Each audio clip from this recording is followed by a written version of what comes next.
So what we're going to do here is look at how to use the strategies toolkit that is provided as part of this program. The reason for this toolkit is that it helps you to be specific about your goals and your motivation for those goals. It helps you to have some direction and some focus. I know many people fall into, and especially in a program like this where you get lots of strategies, you fall into this list making without actually much of the doing. And that can be an overwhelming place to be in.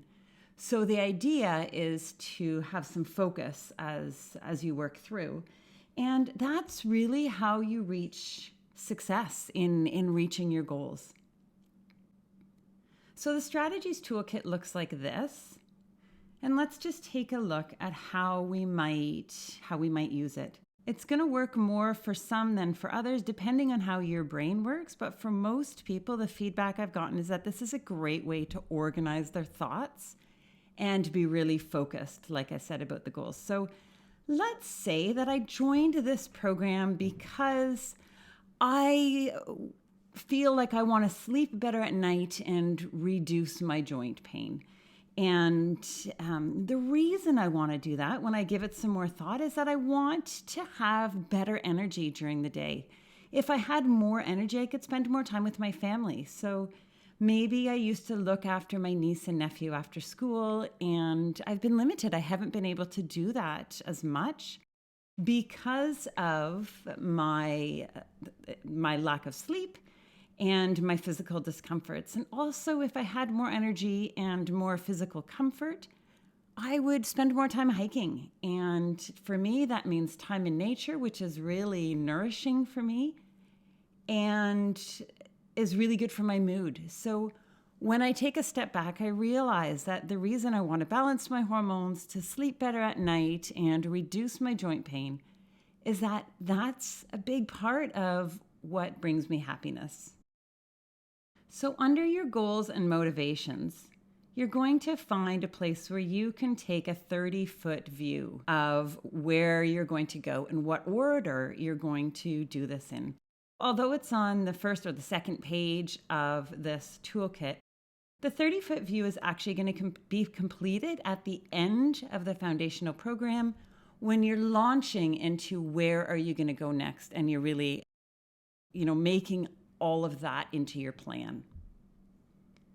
So let's move on. With each module, there's going to be a goal at the end of the module. And I suggest choosing one or two things and making those the priority for the week or two that you spend on that module. So let's say, for example, in the stress management module, within the content of the module, there are several suggestions that I provide. On your toolkit, there's also space below where you can add your own ideas. You don't have to focus on the ones that I'm suggesting. And what you're going to do, usually within, while you're listening to the presentation, most people find they have this aha moment where they realize, yeah, I've really got to work on maybe establishing connection with others or practicing gratitude. And so you recognize that that's where you want to focus. And so you're going to give that a number one priority. But what also tends to happen is that you look at this list and you think, wow, yeah, I want to do all of those things or most of those things. So what you're going to do is prioritize them so that you're not trying to do them all at once. You're going to focus on your top priority. So this is the place where you can take that list and prioritize it. And each module has a section in the toolkit where you can prioritize the strategies provided in the module, and you've got a place to write your own. One that looks a little bit different is the movement section, because when it comes to movement, what the studies show and what I find in practice is that being really specific is key for success. In fact, that probably stands true for all of these, but it tends to really be exemplified in the movement category. So rather than saying, I'm going to exercise more often, you want to be really specific and say, perhaps I'm going to do yoga and I'm going to do that, this yoga for beginners video that I already have, and I'm going to do that 30 minutes and I'm going to do that 2 times a week. And it would be even better if you specified here on Mondays and Thursdays. If we go to the end of the toolkit, we find this decision-making guide. And when you find you're stuck and you're looking for a place or a way to decide what you're going to do next, one thing you can do is talk about it at our coaching sessions. Like I've said, that's what those coaching sessions are for.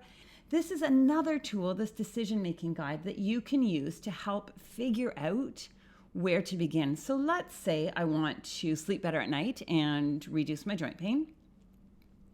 And these are 5 strategies, 5 kind of random strategies that could help with both of those things. So what we're going to do is look at how much they're going to benefit me, and we're going to look at how easy they are to do. So let's say I know, for example, this is totally made up, that peanut butter really increases my joint pain. So I know that if I eat almond butter instead of peanut butter, I get really good benefit from that. So what I'm going to do is look, the key is below. If I get really significant benefit, that's a 10 out of 10. If I get no benefit out of it, that's a 0. So I'm going to say, and this is subjective, but I'm going to say I get a 7 on benefit. And then we look at the ease. And for me, eating almond butter instead of peanut butter is actually pretty easy. So this can be a little counterintuitive. The ease is actually a 1 for if it's very difficult and a high cost, and a 10 is if it's really easy to do and it's free. So ease might be in terms of my physical or mental output to do that thing, or it could be the financial cost. So all of that gets wrapped into ease.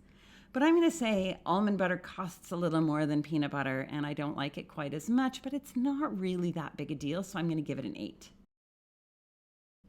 Another thing that's been suggested to me is that I could eat a salad every day at lunch. The reality is I hate salad, so to me that's a big ask, even though it's like relatively easy to make a salad, so I'm going to give it a 6. Stretching before bed is something that I notice helps my sleep. I get a much better night's sleep, and I feel better in terms of my joint pain in the morning. So I'm going to give that a 9 because that's a really significant benefit to me. Stretching before bed is pretty easy for me to do, so I'm going to give that an 8. Someone also suggested that if joint pain is a concern for me, rather than doing some other kind of exercise that puts more weight on my joints, I could use an exercise bike. And I think that having that cardiovascular exercise would really make a significant difference for me. So I'm going to give that a 9 too. The thing is, I don't have an exercise bike, so that's going to be a big cost, and I'm giving it a 1. And then let's say meditation is another thing that I could do to help sleep better at night. Might help with my joint pain too, but the benefit that I get from meditation is much less than I get from something like stretching. So let's say I give that a 5, and it's relatively easy to do. It doesn't cost much, but I don't really love the idea of it. So to me, subjectively, meditation sits at a 6. Like you can see, this is totally subjective, so there's no right or wrong answer. It's whatever works for you. What we're going to do then is, in this simple little formula, we're going to look at how much benefit you get, how easy it is to do, and we're going to do the math by multiplying the two together. So eating almond butter comes up with a 56. So you see here that although I maybe thought that getting an exercise bike should be my top priority, it actually only comes up as a 9. And that's because of my block around I don't have an exercise bike and it costs a lot. So that what you do is highlight the areas that you'd get a lot of benefit from and they don't have that much cost, or they're relatively easy to do. It's not a perfect science, but it's a really good tool to help you prioritize. So here we can see that clearly stretching before bed is a priority. So that's where it's worth me putting most of my effort. So use this if you've got a whole list and you're looking for some direction on what to do first and what to prioritize. And lastly, at the end of the program, we're going to come up to this summary here. You'll probably have a pretty good idea at that point. Between having worked through the modules and attending the coaching sessions, you're going to know where you want to focus your effort. And again, if you don't, that's what the coaching sessions are for. As always, if you've got questions, feel free to ask, and we can talk about this in our group sessions.